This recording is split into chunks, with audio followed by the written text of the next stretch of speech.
వెండితెరపై వెలిగిపోయే తారలకేమి, పూలతివాచి పరిచిన బాట వాళ్ళది అనుకుంటారు. నిజానికి వాళ్ళ ప్రయాణంలో అడుగడుగునా రాళ్ళు ముళ్ళు తగులుతూనే ఉంటాయి. ఆ ఒడిదుడుకులు తట్టుకోవడం అంత సులభం కాదు.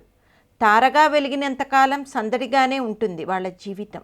ఆ వెలుగు తగ్గిన క్షణం నుంచి మానసికపరమైన ఆందోళన మొదలవుతుంది. వాటికి ఆర్థికపరమైన ప్రేమ సంబంధిత సమస్యలు తోడైతే తట్టుకోలేరు. మరీ ముఖ్యంగా కథానాయకులు.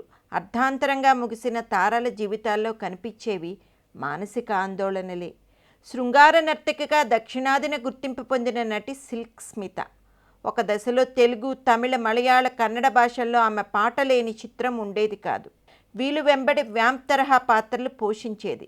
అయితే ఆర్థికపరమైన ఒత్తిళ్ల మూలంగా చెన్నైలోని తన ఇంటిలో ఉరివేసుకుని చనిపోయింది. ఆమె మరణం ఒక మిస్టరీగా మిగిలింది. ఈ మధ్య అనురాధ గారు ఒక ఇంటర్వ్యూలో సిల్క్ స్మిత మరణం గురించి కొన్ని ఆసక్తికరమైన వ్యాఖ్యలు చేశారు. అనురాధ గారు, సిల్క్ స్మిత గారు ఒకేసారి ఇండస్ట్రీలోకి వచ్చారట. సిల్క్ స్మిత తనకన్నా 5 ఏళ్ళు పెద్దదిట. అనురాధ గారు సోలో డాన్సర్గా ఎదిగేటప్పటికీ సిల్క్ స్మిత టాప్ లెవెల్లో ఉండేవారట. ఒక డాన్సర్కి పేమెంట్ విషయంలో వాల్యూని పెంచింది సిల్క్ స్మిత గారే అన్నారు. చాలా కష్టపడి వచ్చిన పిల్ల అన్నారు. టైం ప్రకారమే షూటింగ్ చేస్తుంది. సిల్క్ స్మితకి పోటీ అనురాధ అని ఒక రూమర్ స్ప్రెడ్ అయినప్పుడు ఇద్దరం కలిసి నటిస్తున్నా కూడా నాతో మాట్లాడేది కాదు. మా ఆయనకి నాకు, డిస్కో శాంతికి సిల్క్ స్మిత చాలా క్లోజ్. చాలా కష్టపడి పైకి వచ్చింది. మగవాళ్ళ మీద చాలా కసి ఉండేది. మగవాళ్ళకి విలువ ఇచ్చేది కాదు.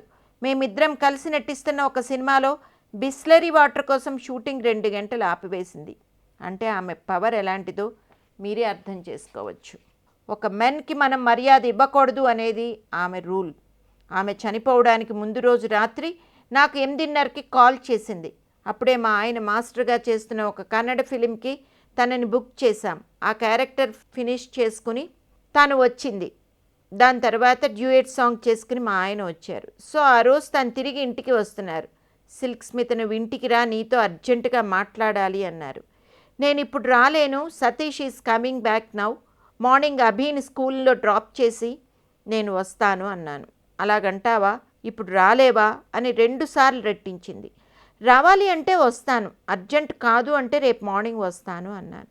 సరే అయితే రేపు మార్నింగ్ వస్తావా, తప్పకుండా రా అని ఫోన్ పెట్టేసింది. మార్నింగ్ లేచి సతీష్కి చెప్పా, అభిని డ్రాప్ చేసి నేను స్మిత దగ్గరికి వెళ్ళి వస్తాను అని.